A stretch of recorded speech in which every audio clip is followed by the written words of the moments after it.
Good morning. Hello there. It's Louisa here from Mamas Ignited.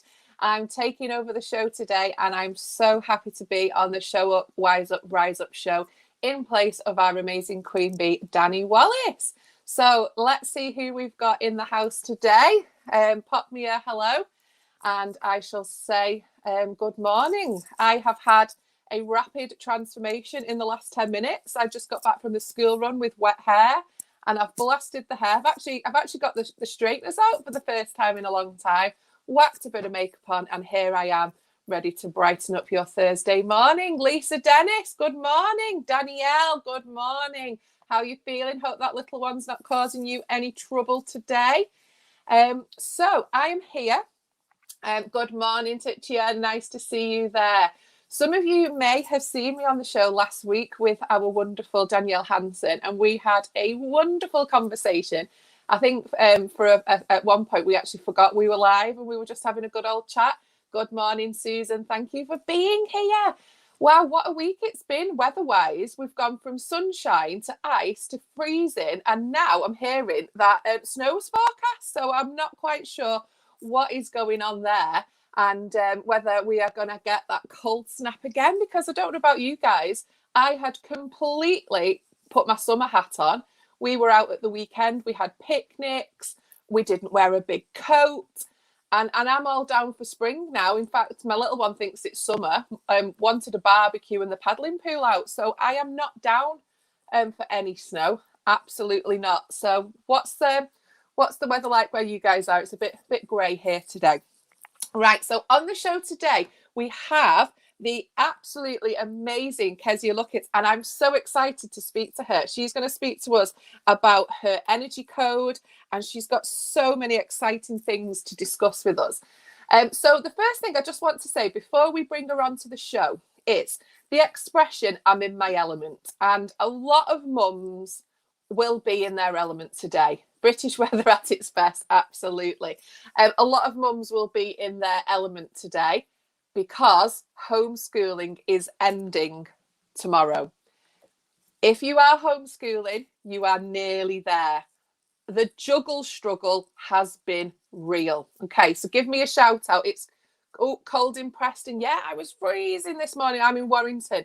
So give me a shout out. Are you in your element because homeschooling is coming to an end?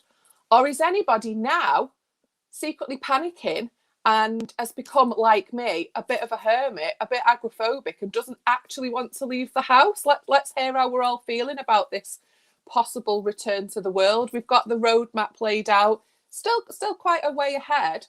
But I am finding, yes, Lisa, I'm guessing that is you are in your element because homeschooling is ending. Let's hear from all my ladies out there. Who is going to have a celebratory glass of wine tomorrow night? I'm quite used to this new world. I've become.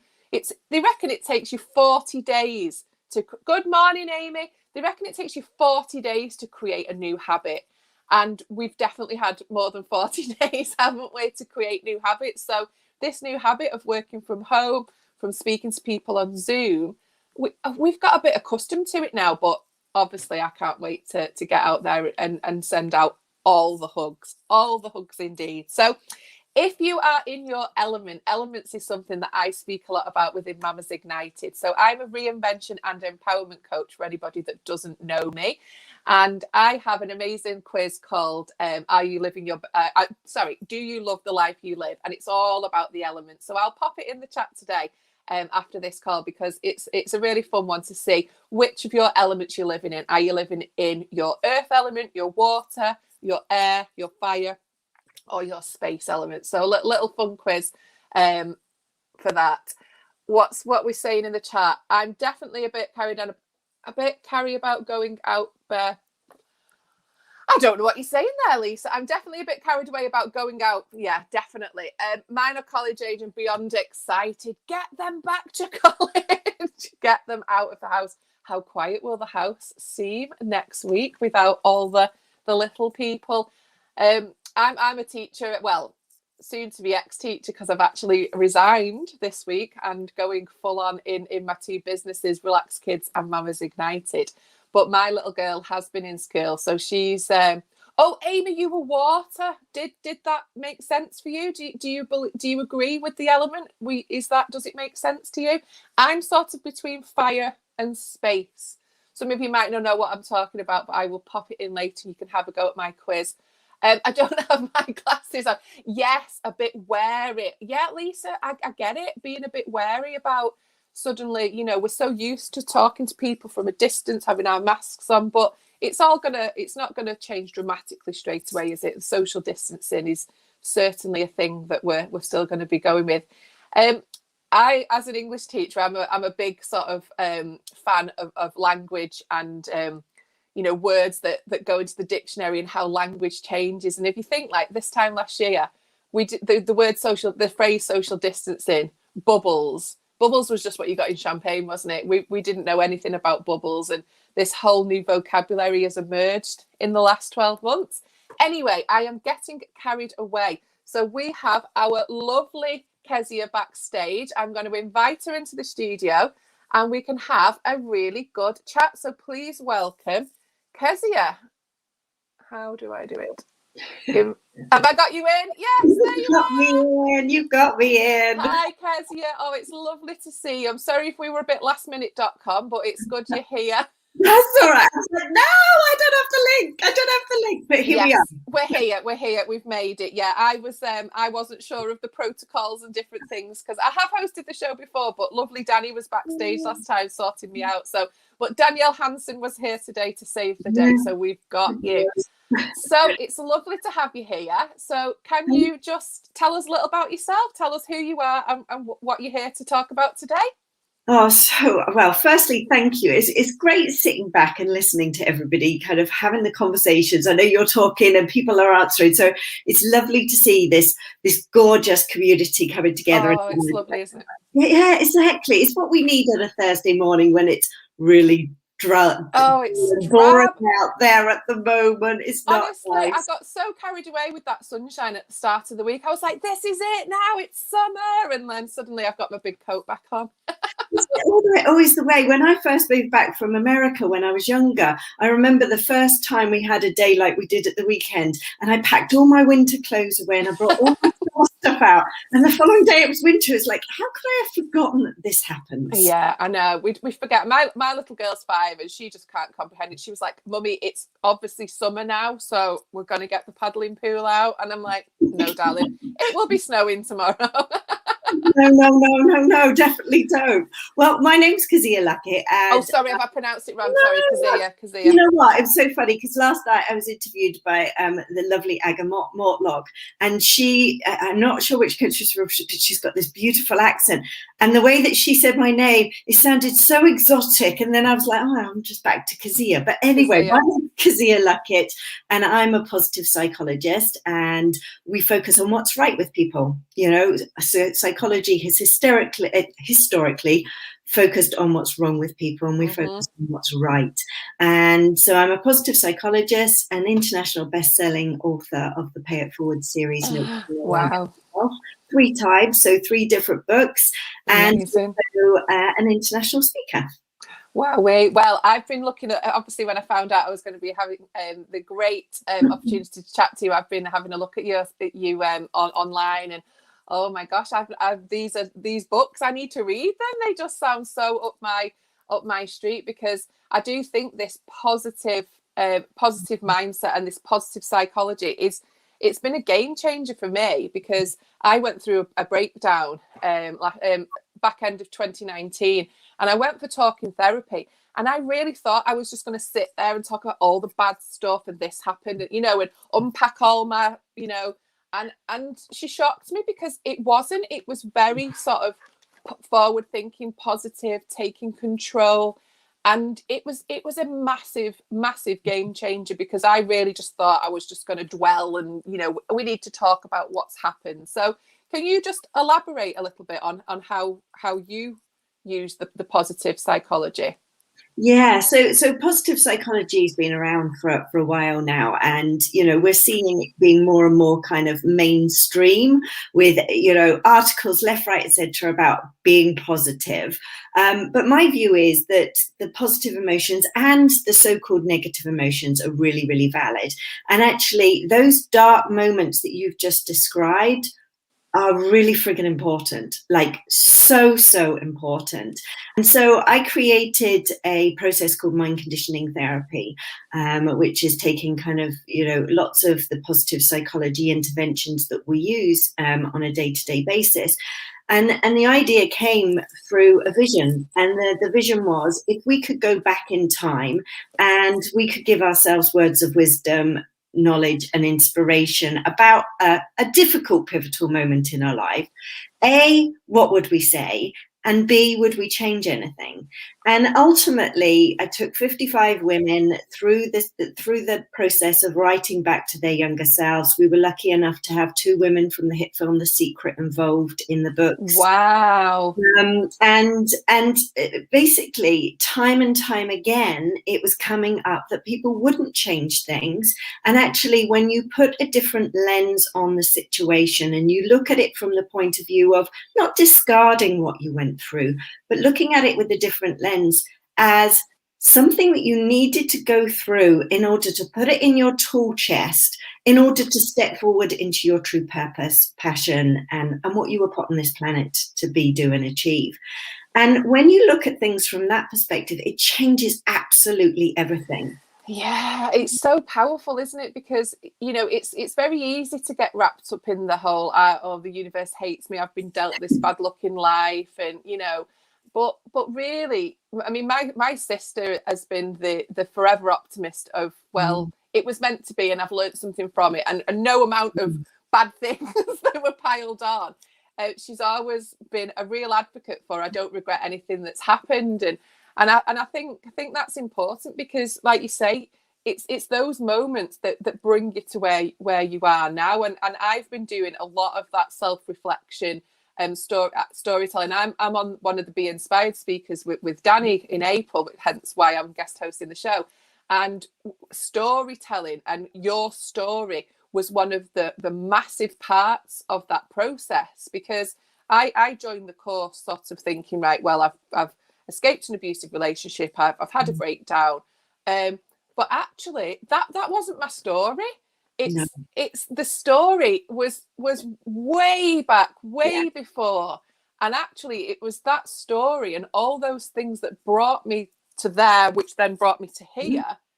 And actually I couldn't change them, because if I changed them, I wouldn't be in this space where I am now.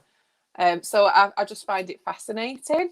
It is. And when we start to change the way that we view it from rather disempowering something that happened to us to an empowering something that happened to us, it changes everything. And obviously Dani is an absolute expert at drawing out the stories so that you can speak on stage. But I know just writing, the authors that just wrote the story, how difficult it was to bring that out. And the first time you tell a story, especially one that's still very much emotionally charged, the emotions just spill over. And it's really difficult. And I remember I was filmed for a documentary series in San Diego for Changemakers, and they asked us to tell a story. Now, I used to be in pharmaceuticals, so I'd presented on stage clinical data for consultants and doctors. It didn't faze me, but going on stage for the very first time and telling my story, and telling a story that had never been told to anybody, not even my husband. And I remember sitting down to write it, and I must have practiced that story and speaking 43 times, I think it was, before I stopped crying throughout. Wow. Yeah. And it was my postnatal depression journey and the unraveling that needed to happen for me to step into my purpose. So our stories are the most powerful thing, and it's normally the story that you don't want to tell that is the one that people need to hear. Yeah, and that was one of my light bulb moments in a one-to-one with Dani, and I was like, oh, this isn't the story I thought I was going to tell. She went, yes, yes, this is what I love, when people realize their story isn't their story. It's a layer of the story. Just popping up, covering our faces there. Amy's saying, I totally feel this today. I had 2 breakdowns because of lots of different things. I lost my kids, home and mind. But here I am 6 years later. My oldest 3 children are back in my life and my mental health is so much better. Oh, that's amazing. I can be negative and look back and cry, or I can be positive and look forward and be thankful. I choose positive and thankful every day. Amy, thank you so much for sharing that with us, because it's not easy to oops, sorry, I'm tapping things here. What am I doing? Oh, couldn't get the thing off. Yeah, you know, that is a massive story, isn't it, that Amy's just shared with us there. And but that looking back and being positive and thankful, gratitude is a big thing that I'd never sort of used until I sort of started to go into this positive headspace. So fantastic. I've read about the energy code and I'm intrigued. Can you share this with me? I can. So before I kind of went on the journey of being a positive psychologist and writing books and, you know, conferences, etc., I ran a female-based concierge company, and I set it up after giving birth to my son, because I had SPD where my pelvis came apart. I had it. I'm with you there. Oh. It's so incredibly painful. Yes. And I found that I couldn't do anything. So after I returned back to work, somebody gave me a copy of The Secret, and that kind of started me on this journey that so many of us go on. Right. And I set up a female-based concierge company because I wanted mums that are juggling work and life to be able to come home and relax when they walked in through the door. And so I grew my business from a team of 3 up to 35 in 5 different counties. And basically they'd go into busy mums' houses and help them do washing, ironing, making beds, unloading the dishwasher, making the evening meal, looking after kids, picking them up from after school, whatever it was that they needed, so that when mum walked in through the door, she could just relax.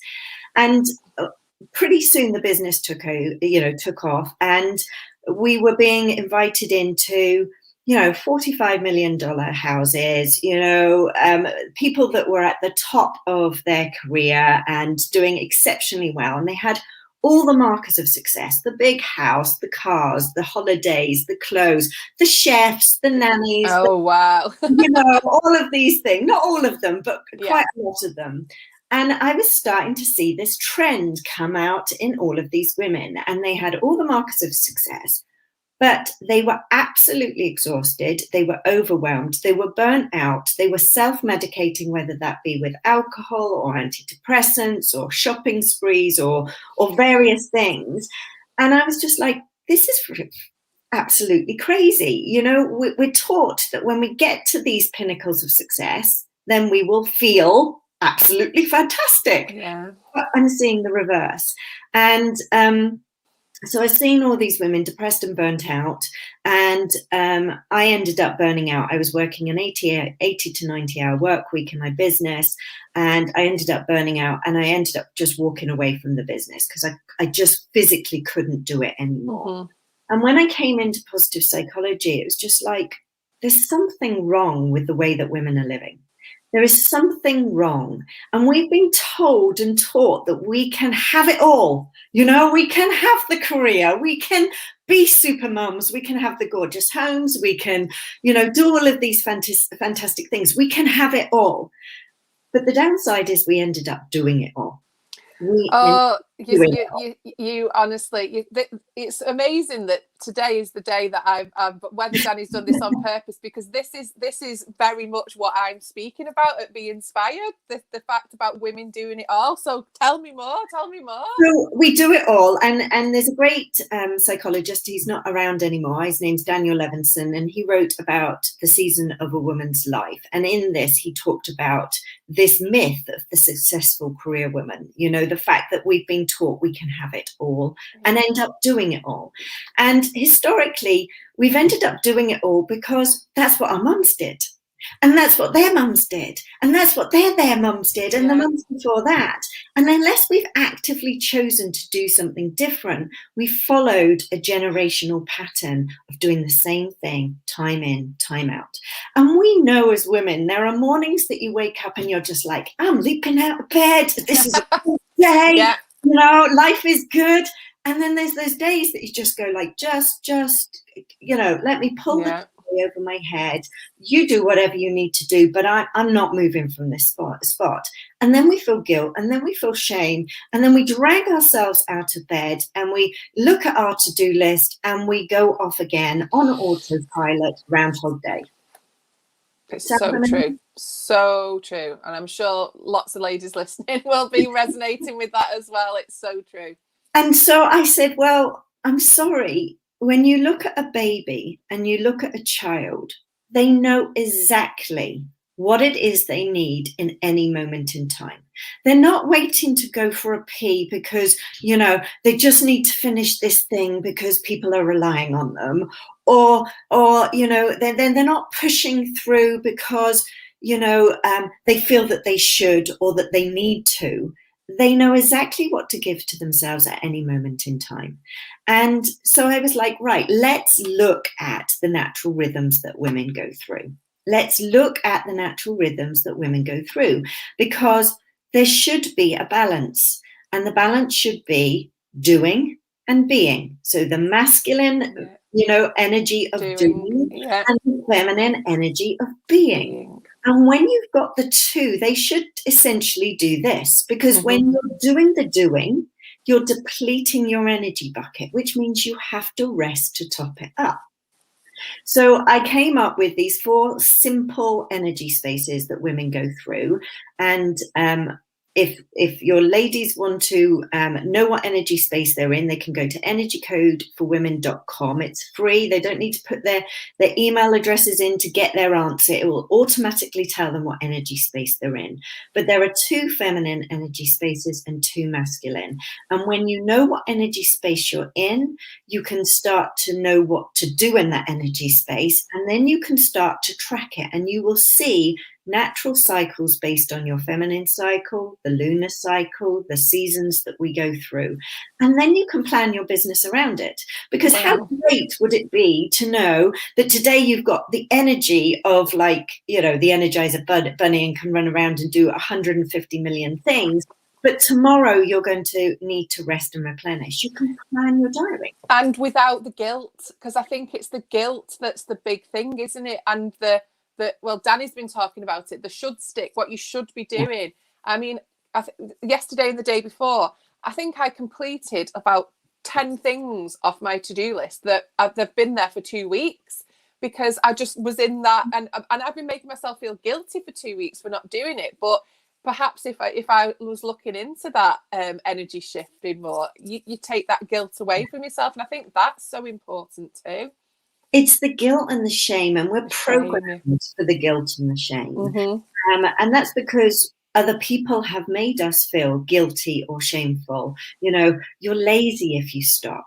You're procrastinating if you give yourself a break. And interestingly enough, I was interviewed last night by a lovely lady, and she said, you were in my mind this morning, and when I dropped my son off at school, I felt tired. So I went back to bed for an hour. And I have had the best day ever because I've got so much done. And it's just like, well, your energy bucket was topped up. Yeah. So therefore, you know, you had the energy. I did the same yesterday. I had to sleep on the sofa for an hour, and I never do that. I never do it. And my little girl was happily playing, TV was on, and I just pulled the blanket and a little snooze. And for once, she actually left me. And then I was on fire last night. I got so much done because I was re-energized. So by the time she went to bed, I was re-energized. So yeah, it's that bucket, isn't it? That keeping that bucket at the right level is so crucial. And not just overflowing, really. We want it overflowing because we can't give from our bucket. Yeah. We have to give from the overflow. And so many women in business are giving from their bucket. And then they're wondering why the bucket's completely empty, and they've got brain fog, and they're burnt out, and they're overwhelmed, and they're exhausted. We have to give from the full bucket.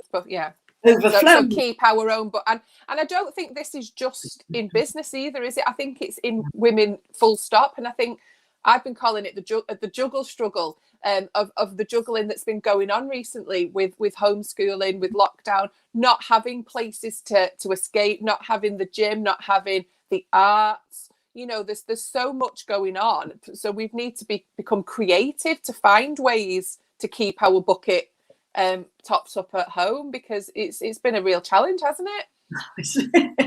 It's been interesting, but I also think that this has been the best gift. Oh, yeah. In the lockdown, we've been forced to slow down. We've been forced to reassess. I mean, last year for me, you know, we were one of the last conferences to be running just before lockdown in March, and people flew back to kind of Australia and South America and Europe, and they went straight into lockdown. And I had to reassess the whole of my business, because I knew that conferences for me weren't going to be happening moving forward. So I sat down and it's like, well, what bits of my business do I like? What bits really top me up? How do I want to live my life? And I think, ladies, if you're sitting there and you're thinking, yeah, some of this is resonating, ask yourself the question, you know, if you're not careful, what are you going to be teaching your kids? Because we learned from our parents. The only thing that my mum ever did, my mum worked 2 jobs. She worked on the streets, keeping kids out of trouble at night. So, you know, she was in guns, knives pulled on her on a regular basis. She was working during the day in the post office. But the only thing I ever saw my mum give to herself, because she was a real giver, you know, we had foster children, we had strays that turned up a regular basis. So she was always busy. But the one thing that was a non-negotiable for her was an afternoon nap. And I learned through her, I'll give myself a 10-minute afternoon nap regularly, because there is no guilt in it. Sometimes we need that to get through the next part of our day, especially if we're juggling work and business. A lot of my clients are kind of abroad, so it could be 9-10 o'clock before I finish, because I'm on a consultation. So we have to do this not only for ourselves but for the generations that are coming after us. We're so aligned. I'm really gonna we need to get your books, because you've just used one of the terms that I've been using in my sort of practice is that non-negotiable. And I think, sort of perhaps being stereotypical here, but men are far better than us at setting that non-negotiable, whether it be on the golf course, watching the football. You know, I know these are sort of stereotypical things, but I think it is to do with that masculine energy, because the masculine energy, they will do, and then, well, now I have to stop, and they will stop, and they will take that non-negotiable. And actually, we keep doing, don't we? We keep doing because we feel like we have to keep doing the do. And actually, if we take that non-negotiable and set that time for us, and this was a massive part of why I had a breakdown, because I was a single mum and I was a full-time teacher. I was going through a court case. I had post-trauma, you know, and I was just doing, and I couldn't allow myself to have time because of the shame and the guilt. And that non-negotiable for me is just crucial now. You have to prioritize that time. And I think new mums as well, it's a big part of being a new mum too. Oh, I mean, you know, when my daughter first came on, I mean, you learn with your first, don't you? With the second, you're just kind of like, oh yeah, he's just got to fit in. But with your first, I mean, oh my gosh, I was just so precious about everything that I did for her that I totally disappeared. Like, totally disappeared. And I think it was only when I had the postnatal depression after giving birth to my son, and all of those things that I thought I was totally dismantled and unraveled, that I truly discovered who I was and how to look after myself. And at that point, I was 38 years old. So, you know, and I would say probably from 38, I'm now 48. So the last 10 years has really been that journey of who is it that I am and how can I support myself first? And it's not selfish to put yourself first. Absolutely not. It's interesting because my son, when he was little, he used to say to me, Mummy, he'd get my hands in, you know, he'd put his hands around my face and go, Mummy, I just love you so much. And I go, I love you too. And he goes, but you love yourself first, don't you? And I go, yes. And so do you, don't you? Because I want him to love himself so much. Yeah. It doesn't matter who else is around him. Yeah. It doesn't matter who else is stepping forward or not stepping forward in his life. And we can only teach by leading. Absolutely. And it is that teaching by leading. Absolutely. I was just thinking then, as you were speaking about, going back to what you said at the start of the conversation about your journey, going back and revisiting your earlier self. And I honestly think there's not many things I would regret or change in my life. But if I could go back in time and give myself some advice, it would be as a new mum, because it was that fear of failure, of not being able to do it all by myself, and to give myself time. And I didn't. And I was with a partner that didn't understand, and he was like up and at him, you know, Sergeant Drill Sergeant, you know, you've got to get on with the world. And it was an abusive relationship. When I was in it, I didn't realize it was. It took me a while, you know, as you know, a lot of women say. But you know, day 2, day 3 of after giving birth, we were at Quick Fit getting tires changed, and you know, and because that expectation was from him, and people would come around. And remember, like, there'd be like days where I think I've not actually held my own baby today, because that many people were there. And you know, so that is definitely one thing that I would change. I've only got the one, but I know if I had another, it would be very different. And it's giving yourself permission. We're really, really good as women of giving compassion to other people. We're absolutely rubbish at self-compassion for ourselves. And that's what the energy code is really all about. It's like, how can you give yourself the compassion that you would give other people? How can you honor the most important person in your life, which is you? How can you navigate the different energy spaces that you naturally go through so that you top up your bucket quicker and quicker every single time? I mean, I know now that a 10-minute nap in an afternoon is enough to top my bucket up like that. Yeah. And I can shift states depending on what is needed, because I now know. And, you know, I work with celebrities, I work with multimillionaires, I work with mums, I work with business owners, CEOs, etc. And giving them a strategy of how to use their unique energy code, that they can navigate their business and life in a way that makes sense to them, changes absolutely everything. Oh, it's absolute game change, 100%. So is there anything that you're working on at the minute? Is there anything that you want to tell us about that's going on right now, or are you just come on to chat generally?